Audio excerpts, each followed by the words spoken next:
එක බිත්තරයකින් ඩොලර් මිලියන 10ක් හොයන්න පුළුවන්ද?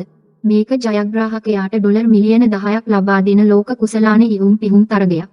ඒ තරගෙට ඇවිල්ලා ඉන්න මේ පිරිමි ළමයට දීලා තියෙන ලිප කැඩිලා. තරගේ ඉවර වෙන්නත් කිට්ටුයි. මේ දක්ෂ පිරිමි ළමය එයාගේ පොතක් අරගෙන එකේ පිටු ඉරලා ගින්දර ඕලගෙන කොහොම හරි ජජස්ලා ඉන්න කලින් ඩිෂ් එක කම්ප්ලීට් කරනවා. ජජස්ලා මෙයාගේ ඉවීමේ හැකියාව දැකලා අගය කරනවා විතරක් නෙමෙයි එයාව ඊළඟ තරග වටයටත් යවනවා. දෙවනි වටය තියෙන්නේ කණ්ඩායමක් විදියට තරග කරන්න. මේ පිරිමි ළමයට රස බැලුවම තේරෙනවා මේකට තව සෝස් එකක් දැම්මොත් රසය වෙනස් වෙනවා කියලා. ඒ නිසා කණ්ඩායමේ අනිත් තරගකාරිය සෝස් එක දාන්න යනකොට මෙයා ඒක බිමට වට්ටනවා ඒකට ඇය දොස් කියනවා. ඒ ජජස්ලා සෝස් එක නැතුව කෑමසන් වටයට යවන්න තීරණය කරනවා.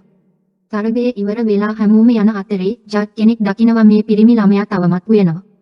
තරගයෙන් පස්සේ ඉතු වෙච්ච දේවල් දාලා ස්ටාෆ් එකට කෑම හදනවා. ජජ්ටත් ආරාධනා කරනවා එන්න රස බලන්න කියලා. රස පාවිච්චි කරලා කෑම හදන්න. පළවෙනි තරගකරු විවිධ රස පාවිච්චි කරලා රෝස මේකේ රස මොකක්ද? ඔහු කියනවා මගේ බොන ඩ්‍රින්ක් එකේ රස තමයි ඒ කියලා.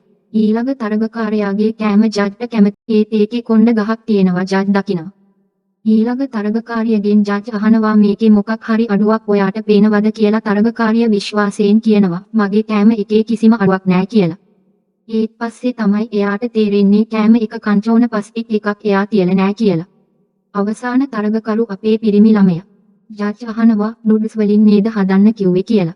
පිරිමි ළමයා කියනවා නූඩ්ල්ස් වලින් තමයි මේක හදලා තියෙන්නේ කියලා. හොදට බැලුවම තමයි ජජ්ට තේරෙන්නේ මේක හදලා තියෙන්නේ නූඩ්ල්ස් වලින් කියලා. ජජ් කෑම එකේ රස බලනවා.